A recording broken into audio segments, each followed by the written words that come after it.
I'm Robert Smythe, Executive Director of Hippogriff's History Channel here in London, England. Here I am in front of a replica of the 1607 Godspeed that took the original 104 settlers from Great Britain to North America, thus creating the prelude to the United States of America.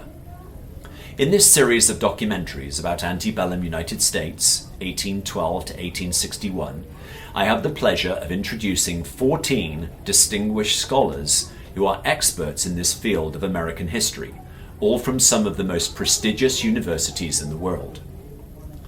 In this episode, I'd like to introduce a scholar of international recognition and acclaim, and a winner of many academic awards, the Honorable Professor Sachi Sheth, a Fellow of Cornell University in New York. Amongst her many publications are the Pulitzer Prize-winning History of the Industrialized North, and From Water Wheel to Steam Engine, the History of the Industrialized Revolution. I will now leave you in her capable hands to discuss life as a northern factory owner in antebellum United States.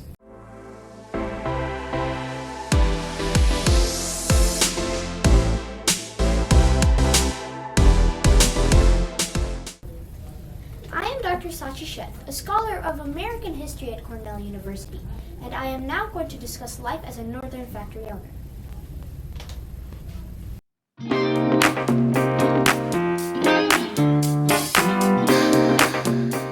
As the Industrial Revolution began in northeastern United States in 1790, many factory owners invested profuse amounts of money into their factories. The hired workers helped increase production and efficiency, create lower prices for goods, and have more items available for purchase after being mass-produced by machines. All are legacies that influence the modern world.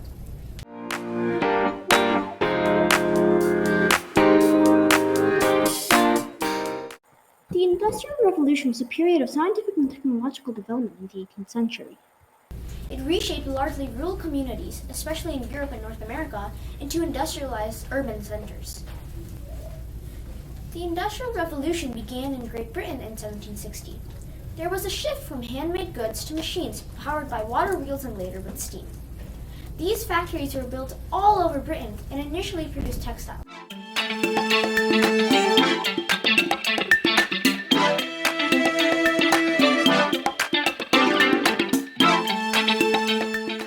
All British citizens were forbidden to share ideas about factories and water wheels with other countries. To protect its economic supremacy, the British government banned the export of textile machinery.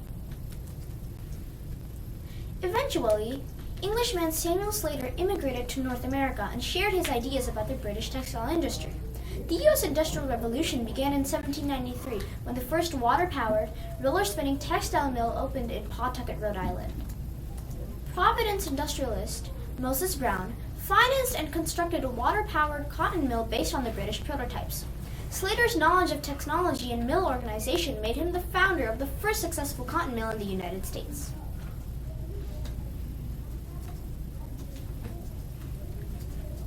Slater set up textile factories in the north based on the British model. They were located near running water so they could use the energy from the rivers to power the water wheels. Many of the ideas were originally invented in Britain, but those ideas were smuggled to the Americas to help develop the United States Industrial Revolution. The success of Slater and his partners Smith, Brown, and William Olney, relatives of Moses Brown, motivated others to construct additional mills in Rhode Island and Massachusetts.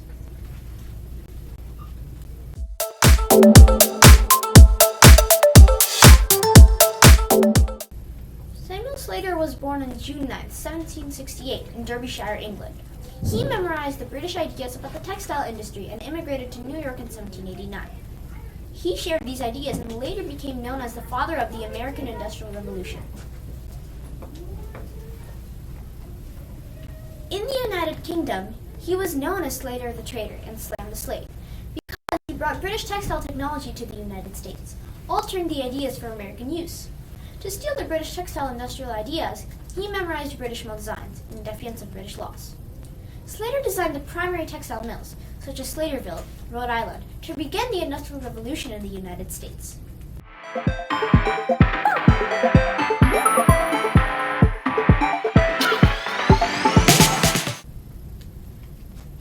first textile mill was built in 1793, northern industrialization expanded promptly all over New England. Affluent merchants constructed water-powered textile mills and towns to support them beside the rivers of the Northeast. These mills introduced new modes of production that changed the United States forever.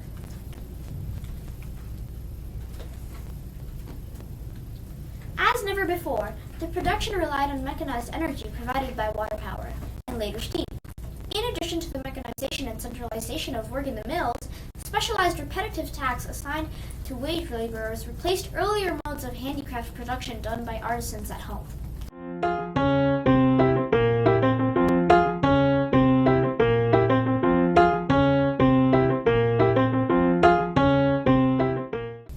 Factories and the machines that they housed began to produce items faster and cheaper than when they were made by hand. As the supply of various items increased, their costs to the customers decreased profusely. Shoes, clothing, household goods, tools, and other items that enhance people's quality of life became more common and less expensive. Foreign markets were also created for these goods, and the balance of trade shifted in favor of the producer, which brought increased wealth to the corporations that produced these goods and added tax revenue to government officers.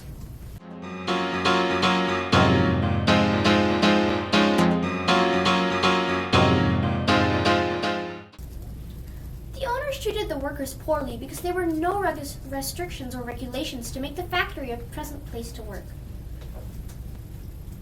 The working hours were extremely long, typically 10 to 12 hours daily. Working conditions were unsafe and often led to fatal accidents. Tasks tended to be divided for efficiency's sake, which led to monotonous work for employees. They also gave poor pay to the workers as there were plenty more people to replace them. Child labor was still used. Even children under the age of 9 worked the same amount of hours and would get less pay, around 50 to 60 cents per hour.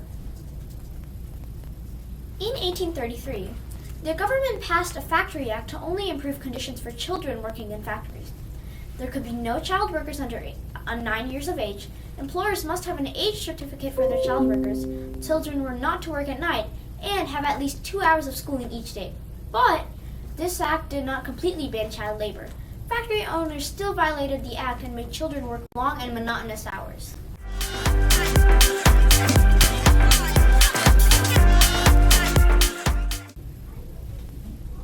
By the late 1700s, many people in the countryside could no longer afford a living. People gradually migrated from farms and villages to cities and towns to find higher-paying factory jobs. The cities, in response, became bigger, but sometimes they were dusty, crowded, and dangerous. Because of the Industrial Revolution, more factories were being established in the north, and people flocked to these areas for better work opportunities. Therefore, people who owned factories and had more jobs, and they made more profit because of all the desperate people willing to work for extremely low-paying wages.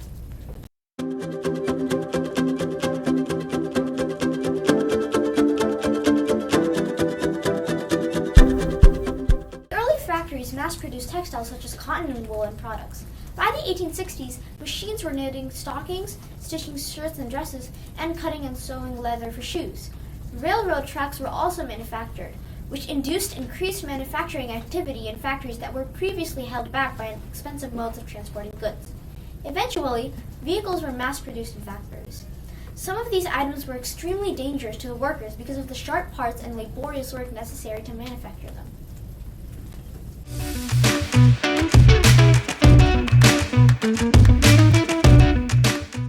About 75% of cotton grown in the South went to international markets, particularly in Great Britain.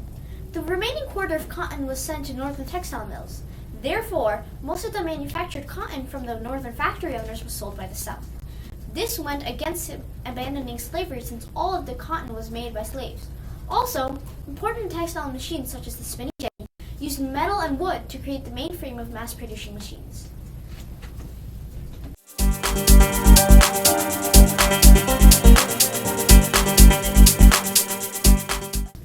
Before northern textile factories, individual workers made products in the United States one at a time. As machinery became large and more expensive, textile mills were informed by investors who purchased the machines and hired workers to run them. Factories became an efficient alternative to slow handmade products. They helped make investors wealthy. Famous proprietors such as Samuel Slater and Moses Brown led the Industrial Revolution to what we know today.